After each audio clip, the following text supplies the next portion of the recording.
Misericórdias se derramem sobre cada um de nós nesta noite. Amém? É um grande privilégio e grande graça estar aqui nesse púlpito para anunciar a verdade do Senhor, porque eu não tenho mérito algum. Eu mereço ir para o inferno, certo? Mas meu Senhor de graça me salvou e ainda por sua bondade me deu a uma incumbência infinitamente maior do que é anunciar a sua palavra. Então o meu desejo nessa noite é glorificar e exaltar o nome do meu Rei sobre tudo e sobre todos nesta noite. Que Cristo cresça e que nós diminuamos. Amém? Quero agradecer o honroso convite à moçada que organizou o acampamento. Espero que Deus nos visite com graça nessa noite. Quero também agradecer ao pastor Adelson, reverendo Adelson, representando aqui, o corpo e o conselho dessa igreja. Um privilégio pregar na sua igreja, reverendo. Que Deus abençoe ricamente o pastor Demerson, o pastor Adelson e todos que servem ao Senhor Jesus com fidelidade nesse lugar.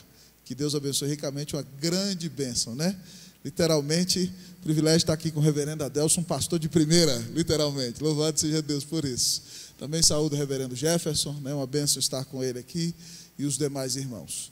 Irmãos, semana passada, quando nós terminamos o acampamento, o Jonatas se aproximou de mim e falou assim: pastor, nós estamos seguindo ali uma linha da temática da primeira carta de Paulo aos Tessalonicenses e tal, e começou a argumentar comigo no capítulo 1, não era, Jonatas? Capítulo 1 e tal, pastor, e tal, e tal.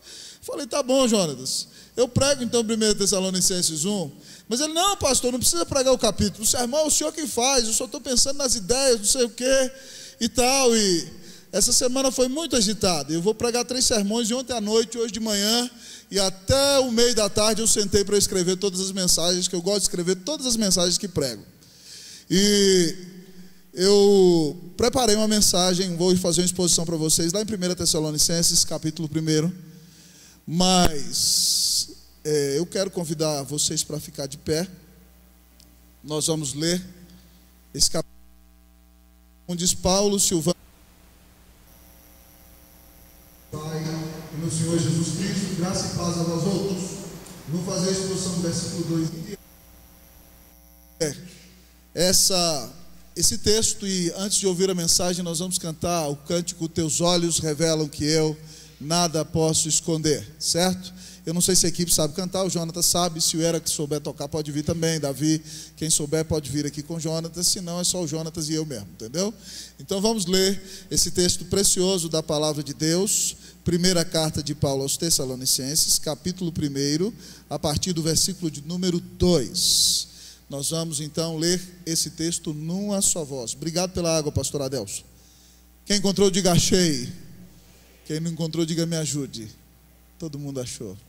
O presbítero Abimael achou ali, presbítero? Louvado seja Deus. Então vamos lá, ler numa só voz a palavra do Senhor. Leiamos todos.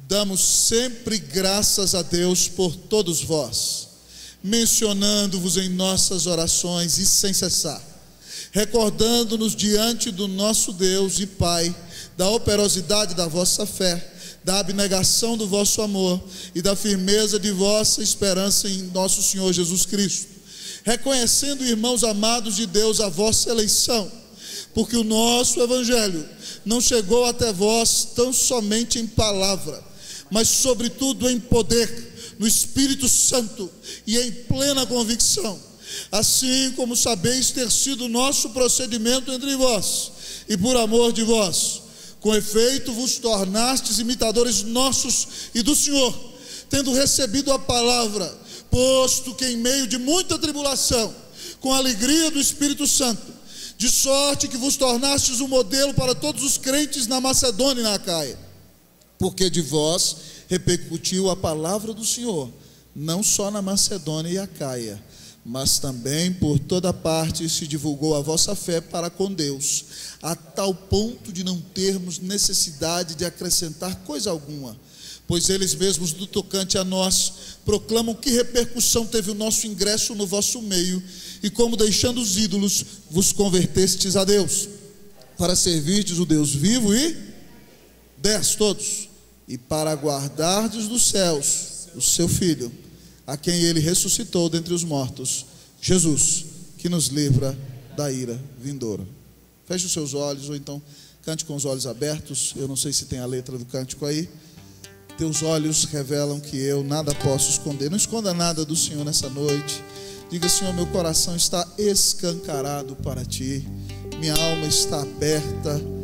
Reconheça quem você é diante de Deus, irmão. Diante de Deus não dá para esconder nada. Você muitas vezes tem criado uma imagem de si mesmo que não é a verdade. E Deus vem e mostra os seus pecados, a sua podridão. E você tem que confiar somente na justiça de Jesus. Então, enquanto louvamos com esse cântico, uma voz de 3 varões, nós vamos colocar a nossa vida nas mãos do Senhor e dizer para Ele que nós dependemos somente da fidelidade dEle, porque nós não confiamos em nós. Louvemos ao Senhor.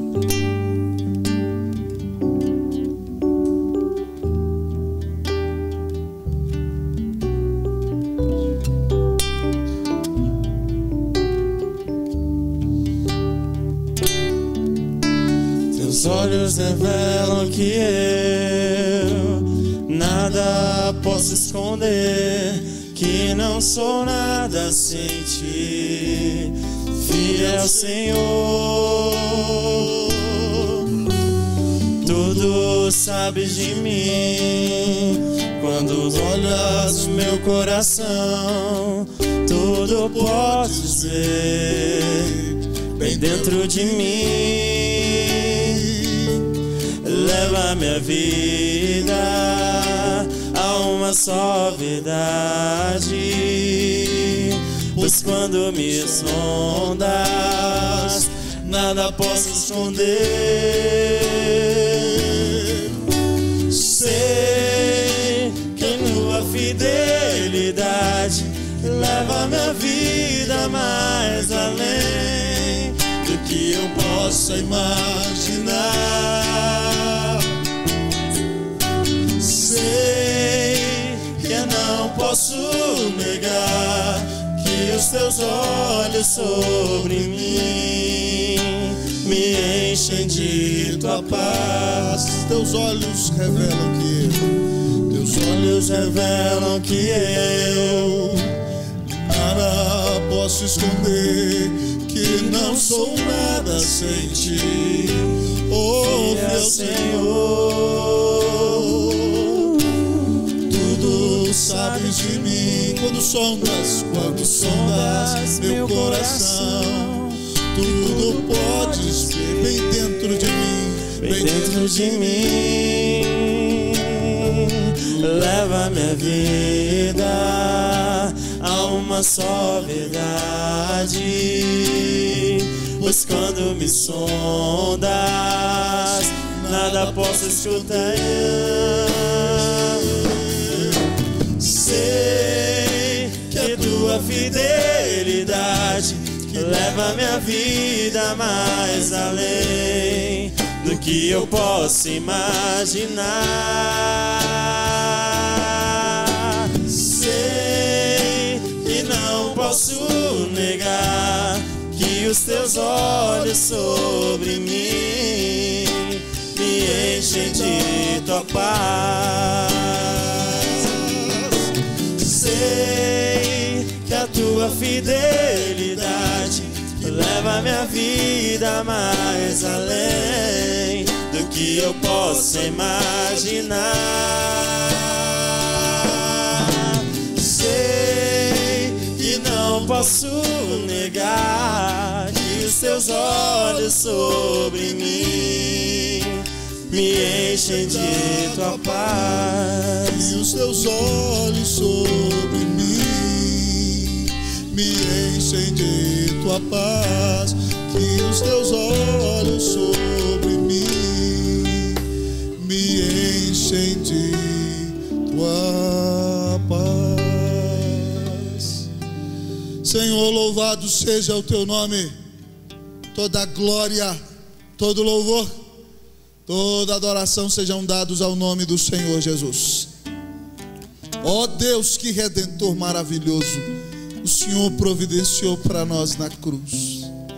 Pai, que grande salvação nos tens dado neste Filho. Mas Pai, à medida que nós nos aproximamos da luz, muitas vezes as trevas ficam manifestas, Senhor. E quando em determinado momento nós achamos que vamos bem espiritualmente, o Senhor abre o espelho da tua palavra e ela mostra o pecado remanescente no meu coração, no coração dos meus irmãos, Senhor, e é assustador. Oh Deus, Senhor, nós queremos confessar para o Senhor nesta noite que nós não confiamos em nós. Deus, eu não confio em mim, Pai. Ó Pai, eu não tenho justiça própria e digo com toda a minha alma, Senhor, porque a tua palavra disse que a melhor coisa que eu faço para o Senhor é repugnante. Pai, então nós queremos dizer para o Senhor que nós confiamos só no Senhor Jesus, só no que o Senhor faz, só na sua redenção, só na tua palavra, só pela graça, ó Deus, ó Pai, só por Jesus, Senhor. Então, Espírito, tu que inspiraste a palavra, ó Deus, que eu não atrapalhe o que o Senhor quer fazer aqui nessa noite, que ninguém atrapalhe, que o Senhor se mova e alimente a igreja e exalte a Cristo. E eu quero estar bem escondidinho atrás dele, vendo o Senhor ser honrado, adorado, exaltado, trabalhando poderosamente enquanto transforma os corações. Nós te adoramos, Senhor, e colocamos a nossa vida diante de ti. Dá-nos do teu Espírito nesta noite, em nome de Jesus. Amém. Assentai-vos, queridos.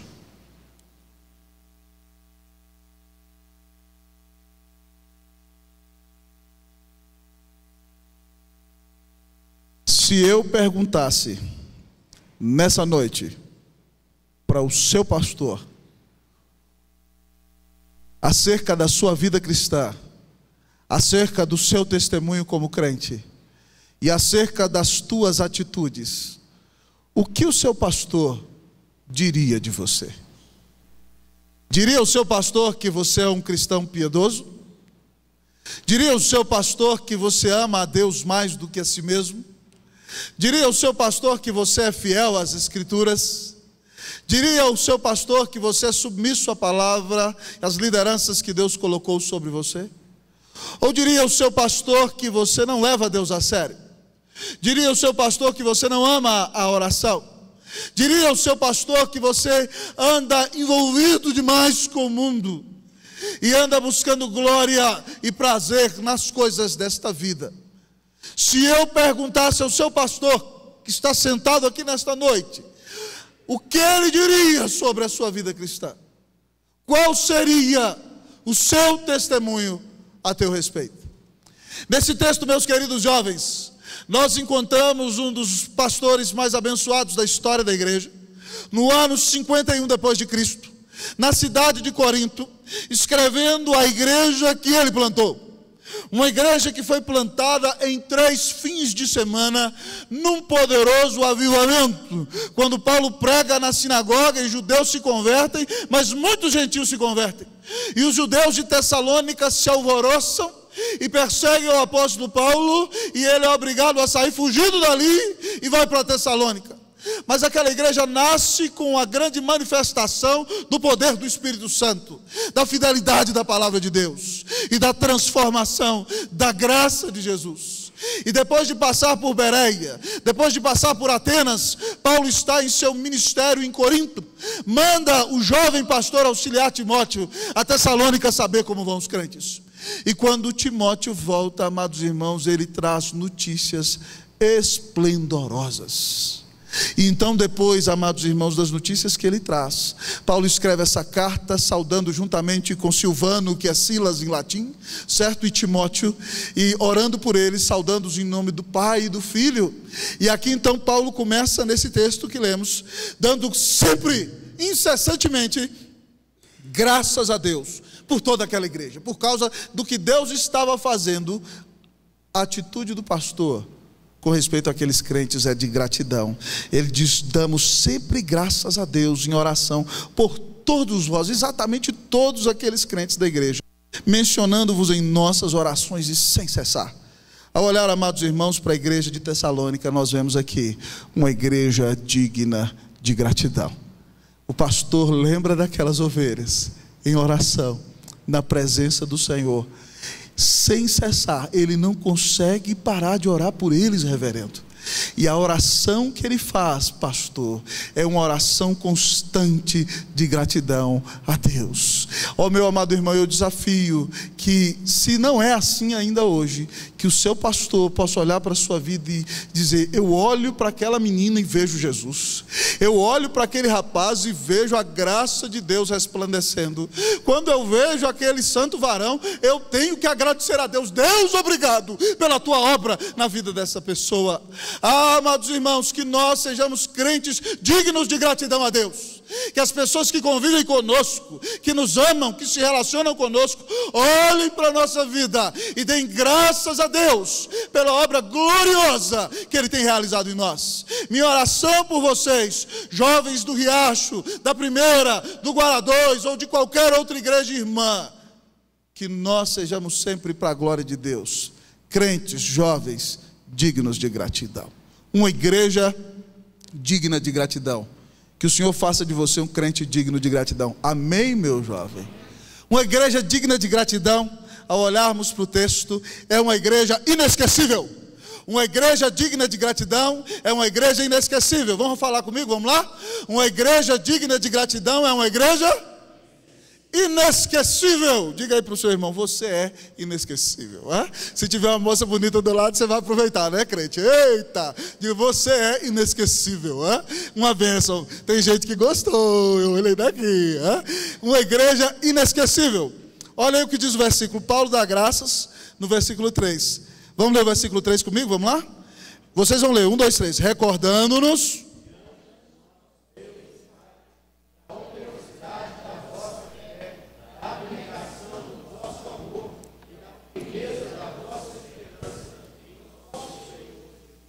uma igreja inesquecível. Pastor Paulo escreve para a igreja presbiteriana reformada, calvinista de Tessalônica, certo? E ele diz que ela é uma igreja inesquecível. E é impressionante que o verbo está no particípio, que dá uma ideia contínua, recordando-nos sempre, nós sempre nos lembramos de vocês. E do que nos lembramos de vocês? Que vocês têm uma fé operosa, uma fé viva. A fé dos tessalonicenses não é palavrôrio, não é conversa fiada. A fé deles se percebe no envolvimento com a obra. Mas o texto diz que eles têm um amor abnegado, que eles amam tanto os irmãos, que eles amaram tanto os seus pastores, que eles amaram tanto a cidade, que eles se renunciaram a si mesmos para demonstrar o amor de Jesus. Mas o texto diz que eles têm uma esperança firme, e a palavra usada para firme no grego significa literalmente perseverante. Meus queridos jovens, nós ainda não vivemos dias de perseguições intensas nesse país. Esse povo aqui está sendo perseguido. Jason foi tirado no meio da praça para apanhar no meio do povo. E o texto diz para nós que eles tinham uma fé firme, perseverante, que aguentava a perseguição, que aguentava a rejeição, que aguentava a luta. Veja bem que ele fala de um tema que Paulo gosta muito de repetir, que tem que haver no cristão: fé, amor e esperança. Fé, amor e esperança. E por que eles têm essa fé? Por que eles têm esse amor?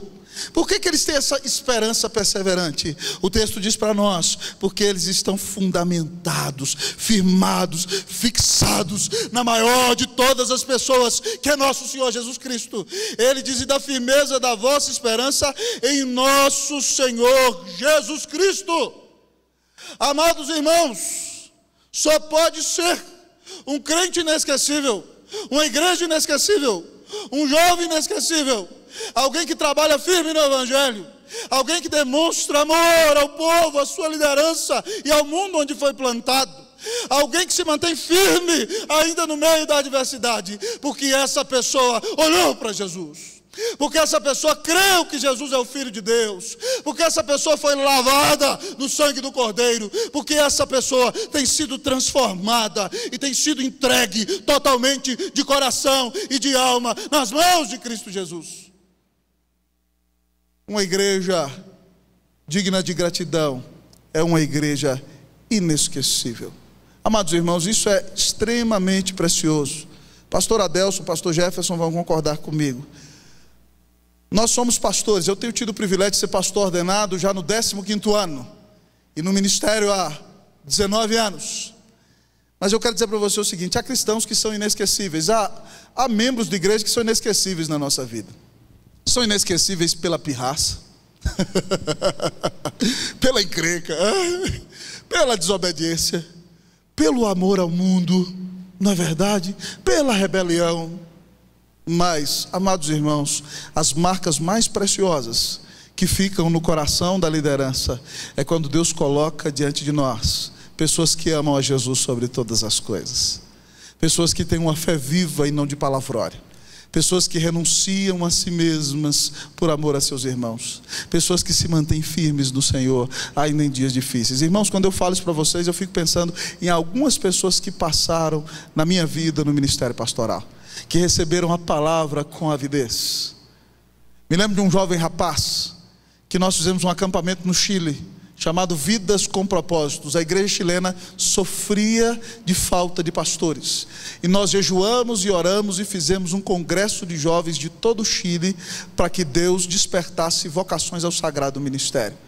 Para a glória de Deus, saíram daquele retiro 10 pastores. Mas mexeu com o meu coração um menino que tinha 14 anos à época, que ele foi dar o seu testemunho à frente, como vocês fizeram aqui no final do retiro. Lá no Chile tinha isso, e cada um que queria dar o testemunho falava o que o retiro fez na sua vida e qual era o seu chamado. E ele diz: mi nombre es Diego Villarroel, eu tenho 14 anos e eu quero ser um pastor. E para a glória de Deus, esse rapaz hoje é um dos melhores pregadores do Chile. Nós louvamos a Deus. Como não marca a vida de alguém uma pessoa como essa? Me lembro de uma outra moça, não é da igreja presbiteriana não, do Chile, certo? Louvado seja Deus, louvado seja Deus, louvado seja Deus. Me lembro de uma jovem que antes estava longe, veio para a igreja, se comprometeu, uma bênção nas mãos de Jesus. Irmãos, é um motivo de grande gratidão na presença de Deus. Então, meu jovem, eu quero perguntar para você: você é um jovem que é digno da gratidão da sua mãe, do seu pai? Seu pai, quando lembra de você, fala: ih, meu Deus do céu, esse filho meu me dá trabalho, não estuda, preguiçoso, só tira nota ruim na escola, só quer fazer coisa errada, não ama Deus, não ama a igreja, só anda fazendo tudo errado. Meu filho, você é alguém que leva seu pai, sua mãe, seu pastor, sua igreja a agradecer. Que Deus faça de você alguém inesquecível, em nome de Jesus, amém? Alguém inesquecível para o bem, para a glória e honra do nome de Jesus. Mas ao olhar para o texto da palavra, que Deus faça você um crente, um jovem digno de gratidão. O texto nos diz que uma igreja digna de gratidão, além de ser uma igreja inesquecível, uma igreja digna de gratidão é uma igreja eleita. Uma igreja digna de gratidão é uma igreja eleita. Diga aí para o seu irmão, abraça ele, fala assim: se você crê em Jesus, fala para ele: se você crê em Jesus, você é um eleito. Se você está do lado da sua namorada, fala para ela: você é eleita do meu coração. Louvado seja Deus, né? Deus é bom demais. Eu vou ler o versículo 4, vocês o 5. Vamos lá. Reconhecendo, irmãos amados de Deus, a vossa eleição. Leiam para mim o 5.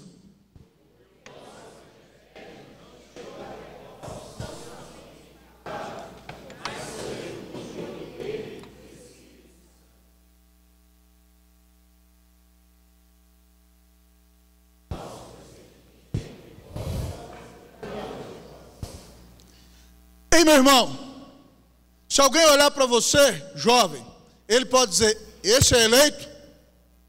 Você que está aí no último banco aí, adolescente, lá na escola, alguém que olha para você fala aí: esse aí é de Deus?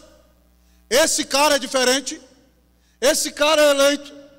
Irmãos, Paulo está dizendo que por causa do testemunho da obra de Deus daquela igreja, ele pode dizer que aquele povo é eleito, é escolhido por Deus antes da fundação do mundo. E por que eles são eleitos? Diz ele, porque eles são irmãos, eles fazem parte da família de Deus, mas mais do que isso, porque eles são amados de Deus. Eles foram amados pelo Senhor, a ponto de que Ele tenha dado o seu único filho na cruz do Calvário por amor deles. E ele diz então que porque eles são amados de Deus, reconhece essa eleição. Mas não somente por isso, por causa da obra de Deus e do efeito da pregação do Evangelho no meio deles. Paulo diz: porque o nosso Evangelho não chegou até vós tão somente em palavras. Primeira coisa, o Evangelho chega em palavras. Alguém tem que ouvir que há um Deus santo, justo e bom, criador de todas as coisas. Alguém tem que ouvir que nós nos rebelamos contra esse santo Deus e merecemos a sua ira. Alguém tem que ouvir que esse Deus é um Deus de amor tão imenso, que deu seu único filho na cruz do Calvário, por imenso amor eterno, para pagar os nossos pecados. E então a pessoa deve ouvir que, se ela entendeu que Deus é santo, sua vida é podre, mas ela quer o perdão de Deus, a amizade de Deus, a paz com Deus, a presença de Deus, o perdão de Deus, essa pessoa deve crer que Jesus é o único mediador entre Deus e os homens, é o Filho de Deus, é o Salvador, arrependendo-se da vida de frieza, de distância de Deus e entregando-se totalmente ao Senhor. Quando alguém ouve o Evangelho, amado irmão, tem que ouvir palavras. Não adianta você dizer, não, eu tenho que ir para a escola, para a universidade, dar só testemunho. Não, você tem que dar testemunho. Mas você, amado irmão, precisa ouvir palavras.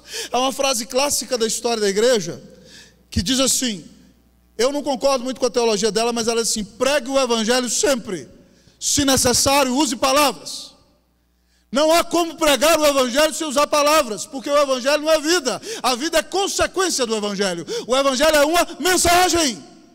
Então, se você quer anunciar o Evangelho, não basta viver, a vida é consequência do que o Evangelho faz. Mas você precisa pregar o Evangelho. Se você quer ganhar almas para Deus, você tem que anunciar ao mundo que há um só Deus e um só mediador entre Deus e os homens, Jesus Cristo, o homem. Mas Paulo diz, amados irmãos, que essa igreja é eleita porque é amada de Deus, porque ouviu o Evangelho, mas ela não ouviu somente palavras. Ela experimentou uma grande visitação do Espírito Santo. O versículo diz, porque o nosso Evangelho não chegou até vós tão somente em palavra, mas sobretudo em poder.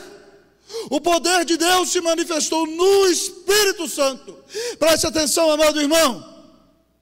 Eu posso dar cambalhota aqui, eu posso rodopiar, eu posso gritar, eu posso falar, ei, pecador, deixa de dormir.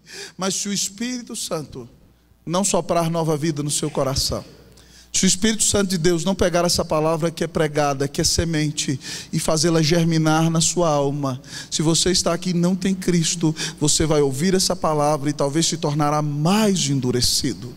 Porque para que alguém nasça de novo, para que alguém seja convertido, para que alguém ande com Deus e para que alguém viva de fato a obra de santificação no dia a dia, essa pessoa precisa de fato experimentar uma real e verdadeira intervenção do poder do Espírito de Deus. Paulo diz, o nosso Evangelho não chegou até vós tão somente em palavras, mas sobretudo em poder no Espírito Santo. É por isso que nós oramos, amados irmãos. É porque nós não dependemos de nós. Por que os apóstolos estabeleceram como prioridade lá em Atos 6 o seguinte? Elege os diáconos e diz, e nós nos dedicaremos à oração e à palavra. Nós presbiterianos colocamos a palavra em primeiro lugar, mas a Bíblia põe em primeiro lugar a oração. Porque sem oração o Espírito não vai fazer nada. Sem oração ninguém se converterá. Sem oração eu não terei a unção e a graça do Espírito Santo para abençoar o seu coração. Sem oração eu não dependo de Deus e nem eu mesmo sou mudado. Sem oração você não tem os olhos abertos. Sem oração você não experimenta o poder do Espírito Santo. E Paulo e sua equipe eram homens de oração. E quando pregaram a palavra, o poder de Deus se fez perceber naquele lugar, para a glória e honra do nome de Jesus. Amados irmãos, eles são eleitos porque eles ouviram o Evangelho em palavras, mas o poder de Deus se manifestou na vida deles. Louvado seja o Senhor. E o texto diz que isso foi feito em plena convicção. Paulo nunca duvidou que Jesus Cristo era Deus.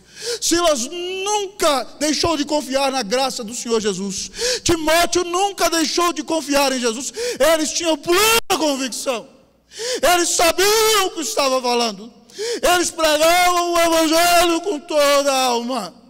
Reverendo Hernandes, no seu livro Piedade e Paixão, conta a história de um grande ator inglês chamado Macready Garrick. E ele conta que certa vez Macready Garrick estava em um grande espetáculo, e aí então ele colocou ali o seu teatro em frente a uma igreja. E de repente então as pessoas iam todas para o teatro e ninguém ia para a igreja.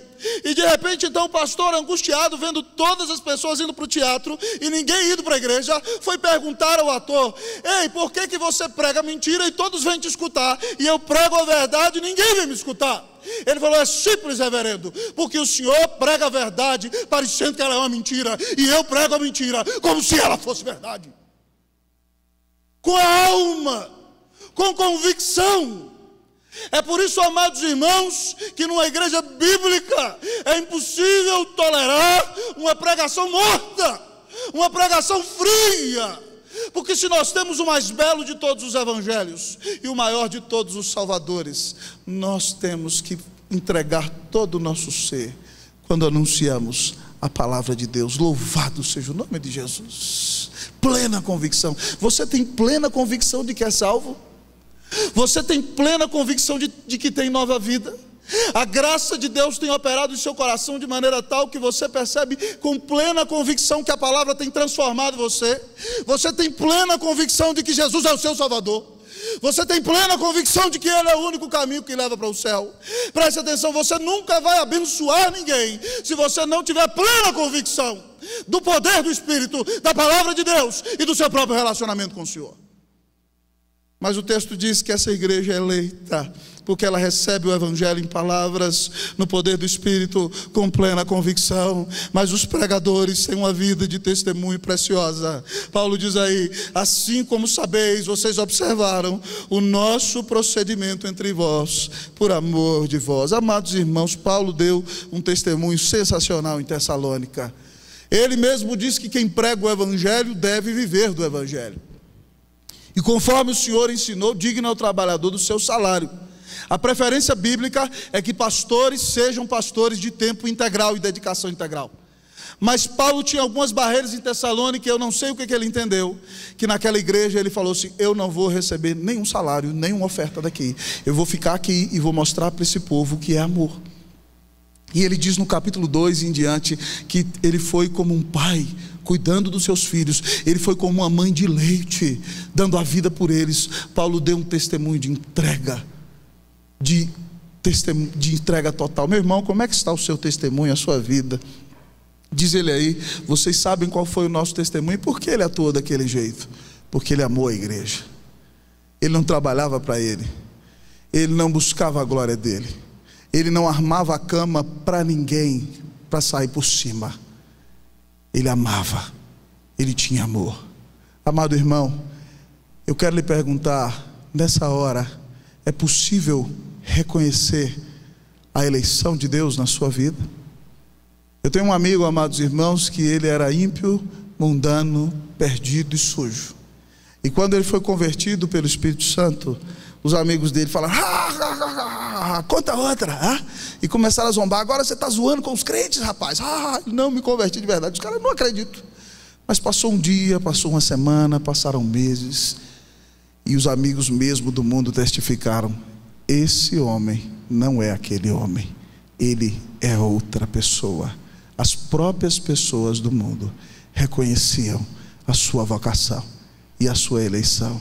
Meu irmão, as pessoas que trabalham com você reconhecem que você é salvo. As pessoas da sua casa reconhecem que você é um eleito. A sua namorada reconhece que você é um santo varão de Deus. O seu namorado, moça, reconhece que você é uma moça piedosa e que com você a coisa vai ser diferente. Há testemunho de que você é um eleito. Queridos, eu falei para vocês que muito tristemente me envergonho profundamente de um tempo que eu estive no mundo. Infelizmente naquela época eu morava aqui em Taguatinga Norte. Quando Jesus me trouxe de volta, eu morava em Taguatinga Sul. E eu me lembro uma vez que eu estava com meu primo na rua e passou um crente da Assembleia de Deus. E infelizmente na rua dele morava uma moça presbiteriana que ia na reunião da mocidade, mas tinha uns namoros muito liberais e fazia tudo que o mundo fazia. E eu me lembro que passou um crente da Assembleia de Deus com a Bíblia debaixo do braço, e o pessoal na rua falou assim: eu vi aquele crente expulsando um demônio ali na esquina esses dias. E aí meu primo virou para mim e falou assim: rapaz, esse crente, eu tinha 16 anos, tem poder, não é como você e a fulana de tal.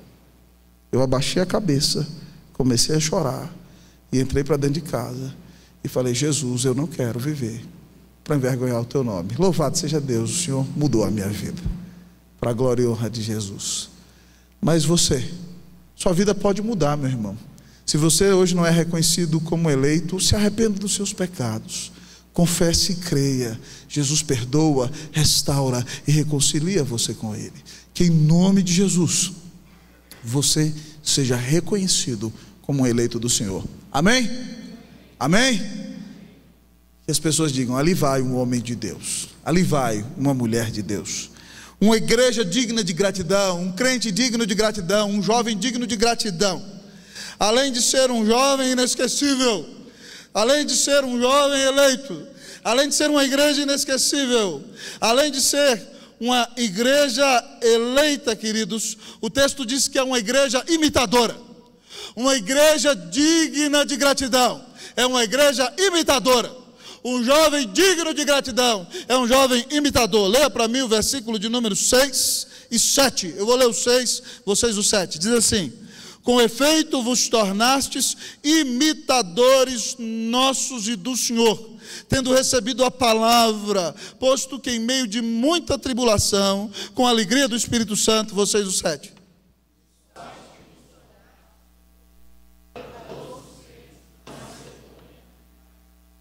Preste atenção no que o apóstolo está dizendo. Escancare a janela da sua alma, acorde. Se você está dormindo, fala assim: irmão, me belisque em nome de Jesus, eu preciso dessa palavra. É uma igreja imitadora. Jovem, você tem que ser um copião, você tem que ser um imitador, tá certo? Outro dia alguém chegou para mim, eu preguei um sermão, falei assim: pastor, o senhor me permite pregar esse sermão? Eu falei: irmão, copia a vontade em nome de Jesus, não precisa nem citar a fonte. Nos meios acadêmicos tem que citar, viu? Senão você é um plagiador. Mas na Bíblia, para mim, você não precisa nem citar a fonte, porque a fonte é a palavra. Se Cristo está sendo anunciado, é o que importa. E aí o que o texto diz aqui é o seguinte: Paulo diz: com efeito vos tornastes imitadores. A palavra usada no grego para imitadores, literalmente é a palavra mímica, certo? Paulo dava um passo, o crente dava um passo, o pastor olhava assim, ele olhava assim. Eu não sei se vocês já foram em algumas igrejas, que depois que o pastor vai ficando algum tempo, pastor Adelso, o povo ora igual o pastor. Tem uma igreja herege aí, que os pastores dessa igreja até tiram o dedo e fazem assim: meus irmãos, a palavra de Deus, e fala igual o pastor titular da igreja, né? Então, uma igreja, né? Mas às vezes, quando a gente convive com a liderança espiritual, a gente vai ficando parecida com ela, a gente vai ficando parecido com o pastor. O jeitão de falar, o jeitão de olhar, o jeitão de brincar, o jeitão de olhar para a Bíblia, entender o texto. Deus vai fazendo com que nós nos tornemos imitadores. E Paulo diz para os Tessalonicenses: ei, vocês começaram a imitar a gente, e imitando a gente, vocês imitaram o Senhor, porque nós estamos imitando o Senhor Jesus. E como vocês imitaram o Senhor e a gente? Quando a gente pregou, irmão, vocês não ficaram assim no culto, não ficaram chupando chiclete, não ficaram orando quanto tempo o pastor vai pregar.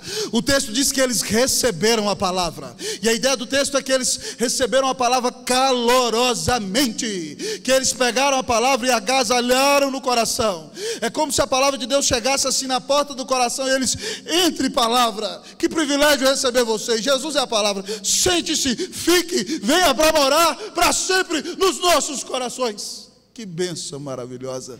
Eles receberam a palavra, amado irmão. Nisso se assemelham a Cristo, que é a palavra, e aos apóstolos que receberam. E como que eles receberam essa palavra? Mesmo com o coração crente, no meio de muita tribulação.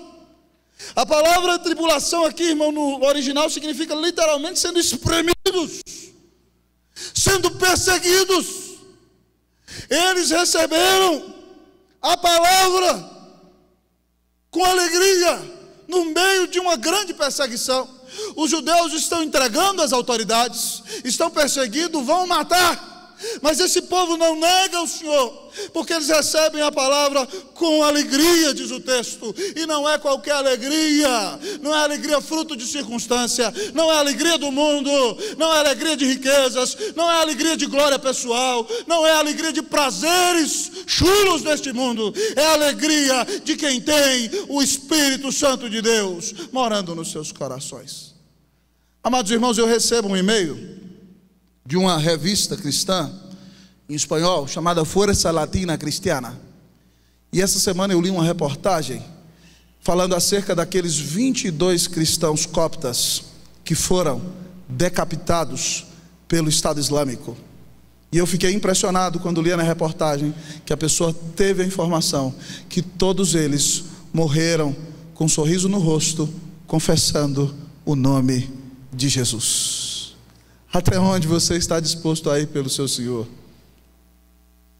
Você tem querido ser um crente que namora com o mundo, que abraça o mundo, que se satisfaz com o mundo, ou você quer verdadeiramente experimentar a radicalidade da vida no Evangelho em Cristo Jesus, imitando ao seu Senhor?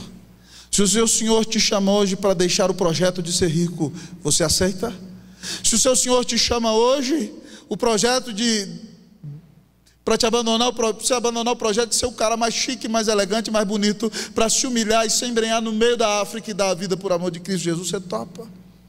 Se o Senhor te chama hoje para ser uma pessoa usada, para começar a alimentar todos os pobres de Taguatinga na rua, começando um projeto social bonito e abençoado, e dando testemunho e depois pregando para eles o Evangelho, você aceitaria? Não dá para brincar de crente, amados irmãos. Nós vivemos em dias muito difíceis, e as pessoas serão desafiadas. Não vai ter jeito daqui a alguns anos a pessoa só ser um mero esquentador de banco. Ou você anda com Jesus, ou você se afasta de Jesus. E Paulo disse que esse povo aqui, amados irmãos, como nós devemos ser, foi um povo que se tornou imitador do Senhor, recebendo a palavra em meio de muita tribulação, com o coração transbordante de alegria, porque entenderam que ser perseguidos por Cristo já no princípio era um imenso privilégio, porque Cristo deu a vida por eles. E Paulo vai dizer então que essa igreja jovem, preste atenção, eu fico perplexo. Luciano, é possível alguém amadurecer rapidamente em Cristo Jesus? E eu olho para o Luciano porque eu tenho visto isso na vida dele. Ele cresceu assim para a glória e honra do Senhor, não é não, Lu? Louvado seja o Senhor. Mas por quê? Em poucas semanas eles já se tornaram modelo. Sabe qual é a palavra modelo aqui no original? É a palavra tipos no grego, de onde vem a palavra forma no português. O tipos é aquela letra da impressão que você bota e fica a marca da letra. Ou como quando meu avô tinha o gado dele lá na fazenda, e aí ele tinha aquela letra P, que é o nome de Pedro, o nome dele, e ele ia lá na vaca e fazia assim, ó, tss, e ela gemia, mas estava lá que a vaca era de Pedro, P, certo? O tipo é aquela letra, é aquela marca. Então o que Paulo está dizendo? Vocês têm o tss, a marca de Cristo, e você se tornar um tipo, um molde. E as pessoas, irmãos, em pouco tempo olharam para a igreja de Tessalônica, e ela se tornou modelo para Macedônia e para Caia. Sabe o que é Macedônia e a Caia? Para toda a Grécia. Uma igreja recém-plantada que começou abençoando um país com o seu testemunho. Irmãos, lá no Guará 2 nós temos chamado a nossa igreja para ser uma igreja que olha para fora. O nosso alcance é ser uma igreja que abençoa o Guará, abençoa Brasília, o Distrito Federal, o Brasil e o mundo. Porque qualquer visão menor do que o mundo não é a visão de Deus. E se nós começarmos a olhar para o nosso umbigo e vamos falar, vamos nos fechar como igreja e vamos cuidar só da nossa sobrevivência, nós vamos morrer. A igreja de Cristo cresce mais quando ela olha para fora, quando ela cumpre o chamado do Senhor, quando ela faz a diferença nesse mundo. E essa igreja aqui então se tornou uma igreja digna de imitação, porque ela imitava a sua liderança, imitava o seu Senhor. Irmãos amados, eu algum tempo atrás, vocês sabem, alguns lá da igreja, e que eu tenho tido o privilégio desde o meu primeiro ano de pastorado, de lecionar no seminário do Chile, depois aqui no nosso seminário, e preparar pessoas inclusive na igreja, para pregar, para ensinar, para aconselhar. Tem sido uma alegria muito grande. Mas certa vez, eu fui pregar no norte do Brasil, e tinha passado lá naquele lugar pregando, antes de mim, uma pessoa que estava aprendendo comigo. E aí quando eu fui pregar, a pessoa virou para mim, fulano pregou aqui e te imitou, é igualzinho você. Eu falei, meu irmão, o sermão não é meu, o jeito não é meu, o jeito é de Deus. Mas que mais do que imitar sermão, que a minha vida seja uma vida digna de imitação. Porque senão não vai adiantar nada alguém imitar meu jeito de pregar, se a minha vida não for uma vida digna de imitação. Eu quero perguntar para você, meu irmão, a quem você tem imitado? Mocinha da igreja, você tem imitado? Mocinha adolescente, olha para aqui, a Sabrina Sato? Ela é sua heroína, hein? É assim. Você, rapaz da igreja, eu quero ser o Vitor Belfort, e rapa o cabelo assim, aquela coisa feia e fortão assim, mas será que você anda com Jesus? Você imita quem? Quem é o referencial da sua vida? Para quem você olha? Tem alguém para quem você olha e fala assim: eu quero andar com Deus igual aquele homem. Eu quero andar com Jesus igual aquela pessoa que abriu mão de tudo e dedica tudo para o Senhor. Eu não quero andar com Deus dizendo: não, eu estou servindo a Deus, mas tem uma garantia aqui para me segurar. Será que você confia mesmo no Senhor? Será que você está disposto a sair de casa sem ter a certeza de oferta alguma no fim do mês e sair crendo que Deus vai te sustentar? A quem você está olhando? A quem você está imitando? Não, eu quero imitar quem passou no melhor concurso. Eu quero imitar quem é rico. Não, eu quero imitar, meu desejo é viajar o mundo inteiro. Será que é isso que Jesus quer para você? O que você deve imitar? Imite quem anda com Cristo. Imite quem tem piedade. Imite quem busca Jesus. Imite quem de fato está dando a sua vida pelo Evangelho. Imite o próprio Senhor Jesus. Que você seja um jovem que imita o próprio Senhor, a quem segue o Senhor, para que você, em nome de Jesus, seja alguém digno de imitação. Amém? Amém? Fala para o seu irmão que Deus, pega na mão do seu irmão e fala: boa noite.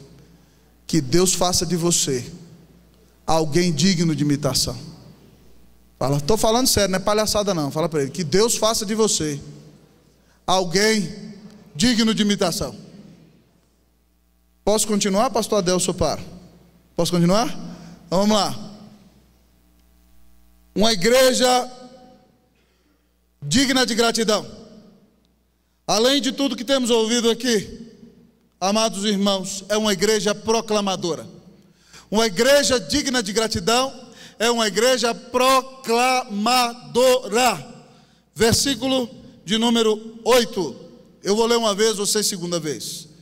Porque de vós repercutiu a palavra do Senhor, não só na Macedônia e Acaia, mas também por toda parte se divulgou a vossa fé para com Deus, a tal ponto de não termos necessidade de acrescentar coisa alguma. Leia você para mim, vamos lá, 1, 2, 3. Porque de vós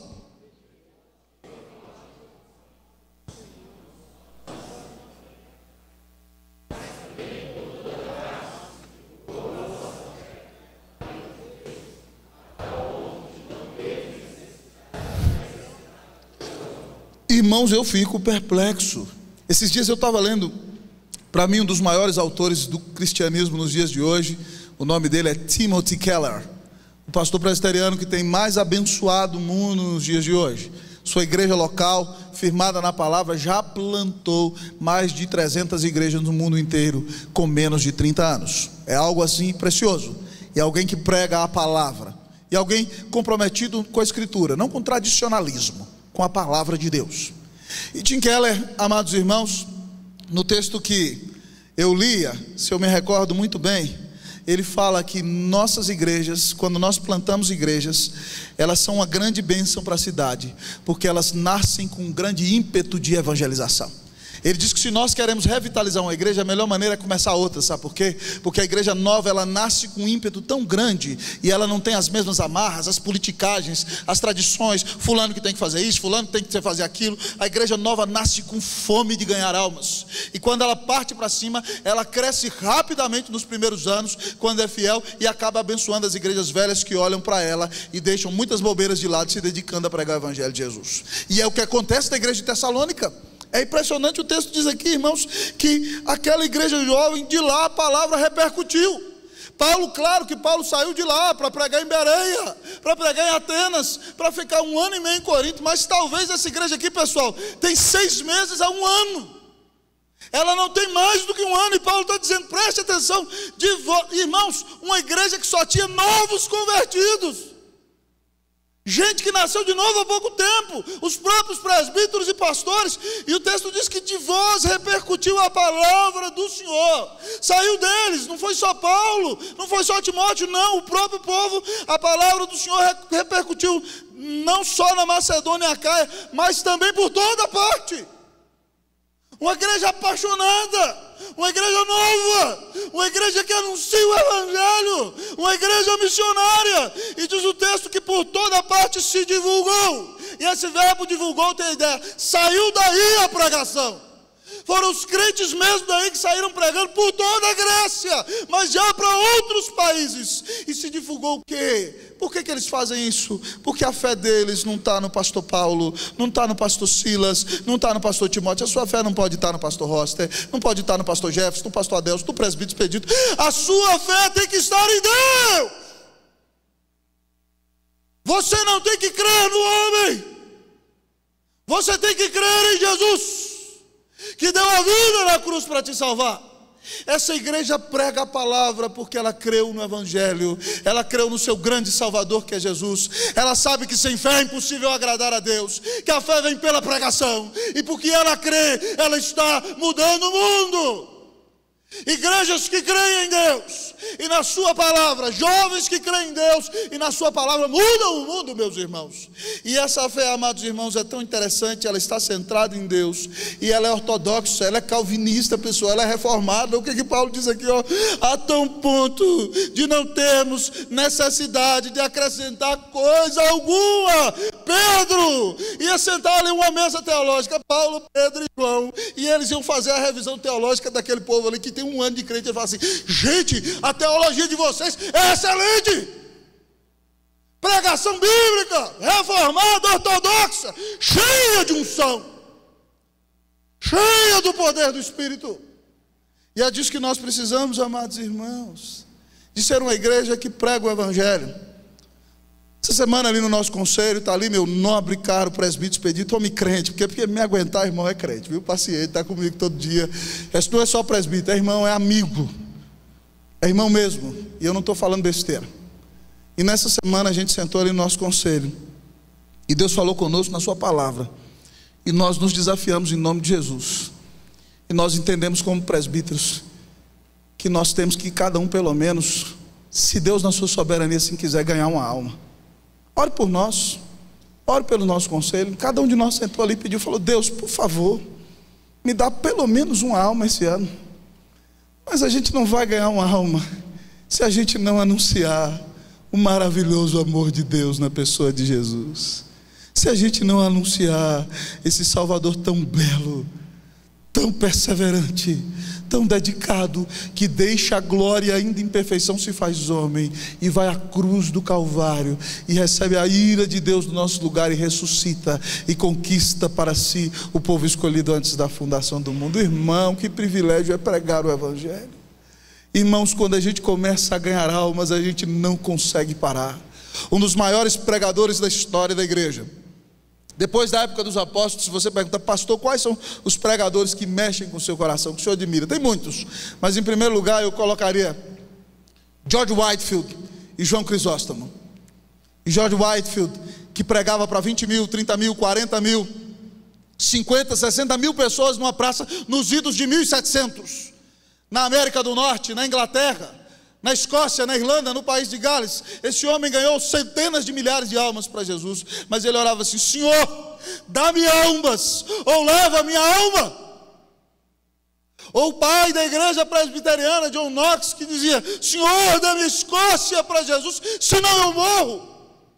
Meu irmão, você está orando pelos seus familiares que não têm Cristo. Você entendeu que aquela repartição pública, aquela universidade, é o lugar em que Deus te colocou, para que os eleitos venham a Cristo por meio da loucura da pregação? Você entendeu isso?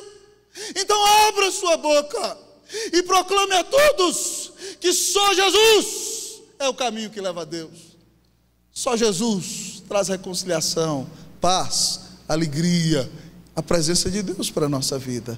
Meu irmão, abra a boca e pregue o Evangelho. Que nesse ano você diga: Deus, eu vou pregar para 1000, se dentre eles tiver um eleito, dá-me a alegria de ganhar uma alma para o Senhor. Que Que você possa ser como Whitefield, que dizia: Senhor, dá minha alma, ou leva a minha alma. Em nome de Jesus, amém? Fala para o seu irmão que Deus te deu uma alma. Fala para ele. Vai pregar, preguiçoso. Deixa de ser vergonhice. Deus não tem 007, agente secreto celestial. James Bond, se converte em nome de Jesus. Me pediram para expor o texto todo, pessoal, por isso que eu estou expondo. Se vocês quiserem, vocês batem no Jonatas. Corre, Jonatas, que eu estou expondo o texto todo. Uma igreja digna de gratidão, amados irmãos. Além de ser essa igreja digna, é a igreja que proclamadora, e além de tudo que eu falei, a igreja digna de gratidão é uma igreja transformada. Uma igreja digna de gratidão não é só uma igreja reformada, ela é uma igreja transformada. Vamos falar comigo? Vamos lá? Uma igreja digna de gratidão é uma igreja transformada. Versículo de número 9. Versículo de número 9. Pois eles mesmos, vamos ler comigo? 1, 2, 3. Pois eles mesmos, no tocante a nós, proclamam que repercussão teve o nosso ingresso no vosso meio, e como deixando os ídolos vos convertestes a Deus, para servirdes o Deus vivo e verdadeiro. Irmãos, as pessoas de fora de Tessalônica viram para Paulo, para Timóteo, para Silas, falam: gente, o trabalho de vocês naquela igreja é avivamento, não tem explicação. Aquele povo, todos eles adoravam imagens, adoravam um Deus grande, um pequeno. Cada lugar tinha uma imagem numa casa, e eles ali rezavam, adoravam, e colocavam sexualidade, dinheiro, prostituição, tudo no lugar de Deus. E de repente vocês entraram ali, e eles jogaram, deixaram para trás, abandonaram os ídolos, diz o texto, e se converteram, foram convertidos, mudaram totalmente de rumo, certo? A Deus. A conversão não é, amado irmão, é o pastor. Muita gente, amados irmãos, se converte ao pastor, e não está certo. A pessoa tem que se converter a Jesus. Há irmãos que se convertem aos presbíteros, também não está certo. Tem que se converter a Jesus. Tem gente que se converte à namorada, e aí ela pisa na bola, e aí ó, tem gente que se converte ao marido, e aí o marido começa a fazer tudo errado, porque ninguém aguenta a adoração. Mas o texto diz que você tem que abandonar a idolatria e se converter a Deus. E diz o texto: para quê? Para servirdes. A palavra para servo aqui é literalmente escravo. Ser totalmente obediente do Deus vivo. Qualquer Deus é falso, irmão, é morto. Qualquer projeto de adoração, sejam ídolos materiais ou qualquer coisa no seu coração que ocupe o lugar de Deus, é falido. Só Deus é vivo. Só Ele é a fonte de vida, e só Ele é confiável, diz o texto.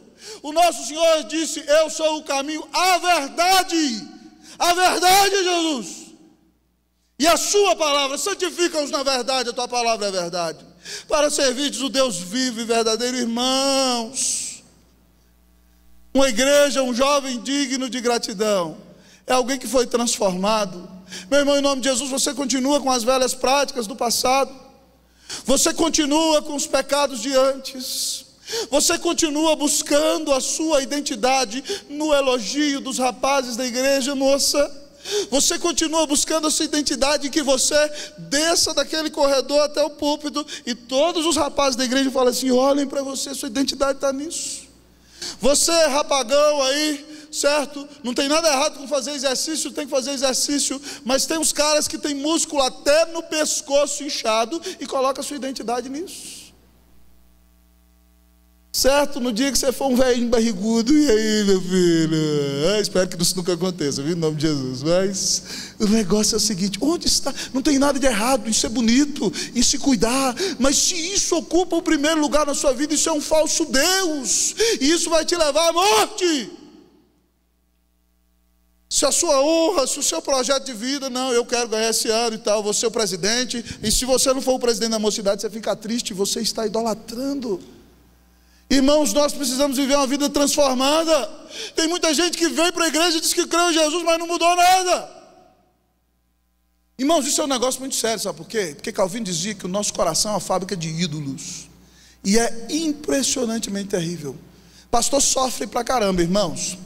E às vezes a gente sofre muito quando a gente investe numa ovelha, caminha com ovelha, chora pela ovelha, perde noites por causa da ovelha, certo? E ora com a ovelha, de repente você vê a ovelha indo para o mundo.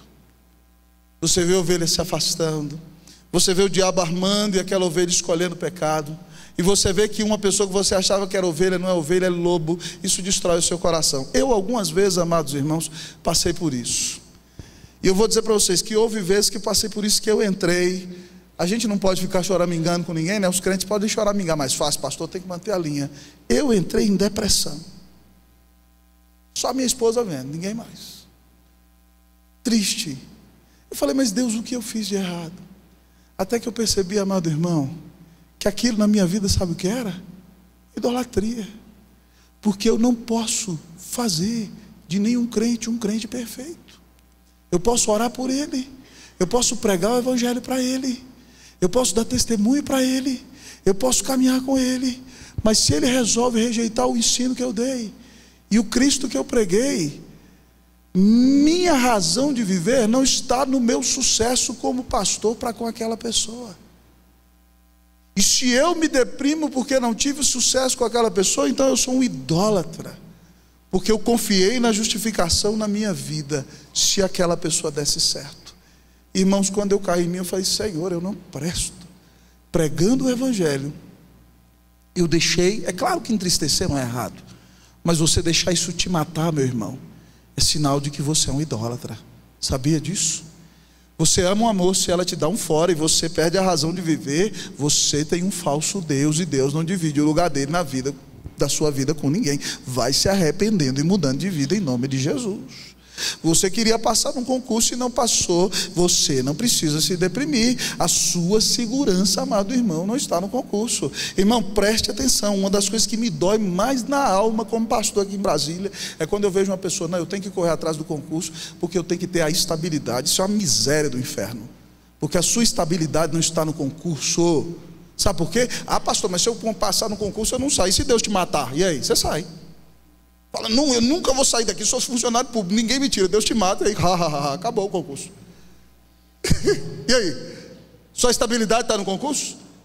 Ou então os políticos vão destruindo o país, roubando as principais empresas do país, acabando com tudo, de repente daqui um dia quebra tudo, e aí, cadê a sua estabilidade?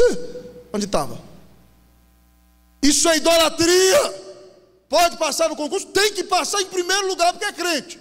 Vá lá e faça o concurso. Mas se não passou, não se deprima, porque você é salvo, você é amado, você é perdoado, você é aceito, você foi transformado. Ninguém te arrebata das mãos do Salvador. Você é de Jesus. Circunstâncias, pessoas, relacionamentos não podem tirar a tua paz nem a tua alegria. Se isso acontece, você está idolatrando e precisa se arrepender. E Deus muitas vezes mostra, amados irmãos, o que ocupa, sem que nós percebamos, o primeiro lugar na nossa vida. O que está ocupando o primeiro lugar na sua vida? Você foi transformado? Você abandonou os ídolos? Você veio até no ministério, um trabalho para Deus se tornou idolatria. Agora eu estou vacinado, graças a Deus. Mas tem que ficar esperto do mesmo jeito. E aí? Você deixou os ídolos? O ídolo do poder, o ídolo do controle. Gente, tem gente que gosta de mandar, que é um negócio terrível. Certo? Qualquer autoridade, a pessoa tem dificuldade com a autoridade, porque ela tem que mandar. Tem gente que quer ser o influente. Se ele não for influente, ele se deprime. Gente, para com isso. Vamos olhar para o nosso coração. Olhe para a sua alma hoje e fala assim: o que ocupa o lugar de Deus? Meu irmão, se a sua namorada terminar com você, você vai ficar mal. Se o seu noivo não casar com você, sua vida vai acabar. Ele é um Deus, e Deus não vai deixar acontecer enquanto Ele for o Deus da sua vida. Se Jesus morreu por você, você vai ser dele de qualquer jeito. E aí Ele usa a vara, Ele usa a dor.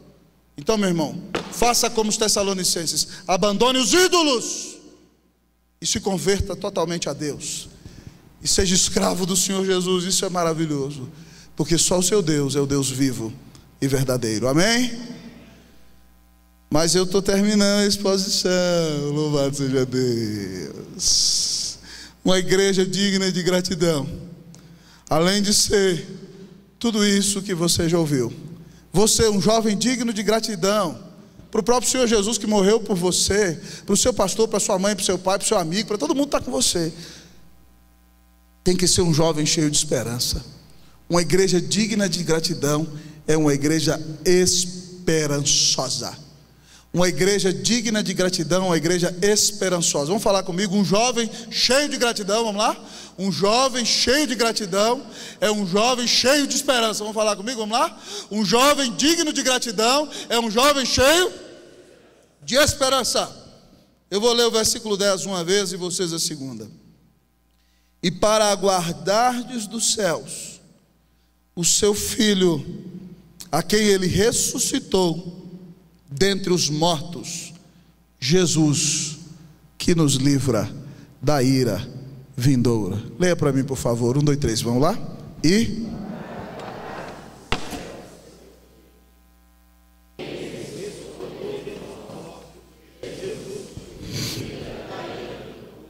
preste atenção nesse texto, amado irmão. Paulo está dizendo: igreja de Tessalônica, você é uma bênção. E para continuar sendo assim, você tem que saber aonde tem o seu olhar. A igreja de Cristo Jesus sempre deu certo no mundo cheio de esperança, porque ela sabe o final da história, ela sabe onde vai chegar. E o texto diz que os tessalonicenses deveriam aguardar expectantes, e eu e você também, a Jesus. Aguardardes de onde ele vem, dos céus. Ele está sentado à direita do Pai. De onde veio a primeira vez, virá a segunda vez. Ele é o Filho de Deus. Preste atenção, você está esperando a Jesus, meu irmão? Fala sério comigo em nome de Jesus. Qual é o maior desejo do seu coração hoje? O que você diz assim: Deus, se eu não tiver isso, eu não sou feliz. Meu irmão, se tem alguma coisa que entra nesse isso, você é um idólatra. Sabia? Se eu não tiver isso, eu não sou feliz. Você está idolatrando. E Deus vai descer com muito carinho a varada de paz, de amor em você, até você abandonar esse ídolo miserável que está atrapalhando sua vida com Deus. Certo? Então o que o texto diz? Tessalonicenses, esperem, aguardem a Jesus, de onde ele vem, do céu. Ele é o Filho eterno do Pai. Nossa esperança, irmão, está em Cristo Jesus. E o texto diz aqui o seguinte: que ele ressuscitou. Você não serve a um Senhor pobre, você não serve a um Senhor derrotado. O seu Senhor não está numa cruz. Igrejas presbiterianas não tem um Jesus triste numa cruz, deprimido assim, porque ele está vivo. Ele venceu a morte, ressuscitou dentre os mortos, e porque ele é o vencedor dos vencedores, você que crê nele não vai para o inferno. Diz o texto que ele te livra, ele é o teu libertador da ira vindoura. Haverá um julgamento final. O Senhor virá a este mundo, e todos aqueles que desprezaram a Cristo, que colocaram qualquer coisa no lugar de Deus, que amaram mais o mundo e os seus prazeres, serão lançados num lago eterno de fogo e enxofre, e experimentarão o peso da ira de Deus. Mas aqueles que creram no Senhor, Cristo já recebeu a ira no lugar deles, e eles serão livrados por Jesus, como diz o texto, da ira vindoura. Meu irmão, você por acaso pensa no céu? Quem ama o Senhor quer ver o Senhor, sabia disso? Se você me perguntar hoje: pastor, qual é um dos seus mais nobres desejos? Eu quero ver a face do meu Senhor. Tem dia que eu anseio por isso imensamente, porque eu vejo a maldade desse mundo, eu vejo as lutas espirituais pelas quais meu povo passa, e às vezes tem coisas que vocês não sabem. Os pastores de vocês aconselham gente que está vindo de fora, coisas terríveis, horríveis, que você nem acredita. Mas quando eu olho para as pessoas que estão do meu lado, eu vejo que eles continuam sendo pecadores, até as pessoas que eu mais amo, minha mulher, minha liderança santa e abençoada. Mas quando eu olho para a minha vida, eu vejo coisas que não deveriam estar ali. E isso entristece profundamente o meu coração, sabia disso? Quando eu olho para os meus filhos, que eu amo de paixão, tenho ensinado a andar com Jesus, eles creem no Senhor, mas de repente eu os vejo tropeçando porque eles são pecadores.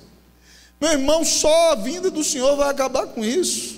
Quando eu olho para o meu país, meus irmãos, e vejo as pessoas que deveriam fazer o bem, roubando, pessoas morrendo nos hospitais, alunos sem aula nas escolas, quem vai resolver tudo isso? Só tem um, o nome dele é Jesus. Nós deveríamos anelar a vinda do Senhor. nós deveríamos desejar vê-lo. A Bíblia diz que quando tudo se escurecer, aparecerá no céu o sinal do Filho do Homem, e todo olho verá, e os povos da terra se lamentarão e verão o Filho do Homem vindo sobre as nuvens dos céus, com poder e grande glória. Se o Senhor voltar hoje, você se lamenta ou vai ficar expectante? Meu irmão querido, um dos maiores desejos da minha vida, se eu puder me aproximar do Rei, é quando Ele me olhar com seus olhos como chama de fogo, escrutinar o meu coração com a sua visão, quando eu ouvir a sua voz de muitas águas, dizendo: seja bem-vindo, bendito do meu Pai. Quando eu olhar para Ele e ver o Senhor que morreu por mim, entender e olhar para Ele e ver que ninguém nunca me amou como esse Salvador, eu não sei se eu vou conseguir ficar de pé na presença dEle. Os pés dele são como bronze polido muito forte, mas se eu puder beijá-los e dizer que eu amo, amado irmão, esse vai ser o melhor dia da minha vida.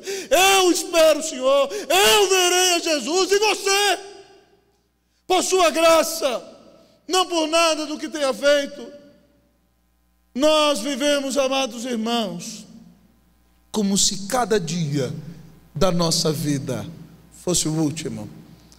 Um dos maiores pastores da história da igreja, Ricardo Baxter, o inglês, ele dizia: preguei meu sermão como se fosse o último, porque eu não sei se eu vou pregar no dia de amanhã. Qualquer um de nós pode fechar os olhos daqui a pouco e aparecer na presença do Rei. Você espera por esse dia? Você está preparado para esse dia? Prepare-se para esse encontro. Será a coisa mais maravilhosa que você vai experimentar, porque nunca ninguém te amou como seu maravilhoso Salvador. Ao ouvir essa mensagem, eu quero fazer algumas perguntas para você. Será que você é um jovem, um crente, que leva seus pais, seus amigos, seus pastores a agradecer constantemente a Deus em oração pela sua existência e pela obra que Ele tem realizado em sua vida? Seu bom testemunho é inesquecível? Sua eleição é perceptível? Você tem imitado o andar de santas pessoas de Deus que te guiam e o andar do próprio Senhor Jesus? Ouça, jovem, Deus está falando com você. Você tem proclamado o Evangelho de Jesus? Sua transformação é palpável e visível. Você abandonou os ídolos? Você vive para servir a Deus? Você está esperando o regresso do Senhor? Ou está muito satisfeito e desejoso com as coisas desta vida? Você é um cristão digno de gratidão? O Espírito está perguntando para você. Qual vai ser a sua resposta? Que você hoje, em nome de Jesus, se arrependa da maneira repugnante com a qual tem vivido, e que você diga: Senhor, eu quero ser um cristão digno de gratidão, um cristão inesquecível. Eu quero ser, sim, Senhor, aquele cristão que dá um excelente testemunho, aquele cristão que proclama a palavra, aquele cristão transformado, que mostra que é eleito de Deus, que mudou de vida e que tem a sua maior esperança em Cristo Jesus, cujo maior desejo é conhecer o Senhor que o redimiu. Que Deus transforme a sua vida, que você seja um dos cristãos que entre para a história como alguém que marcou a história como um cristão digno de gratidão. Oremos ao Senhor.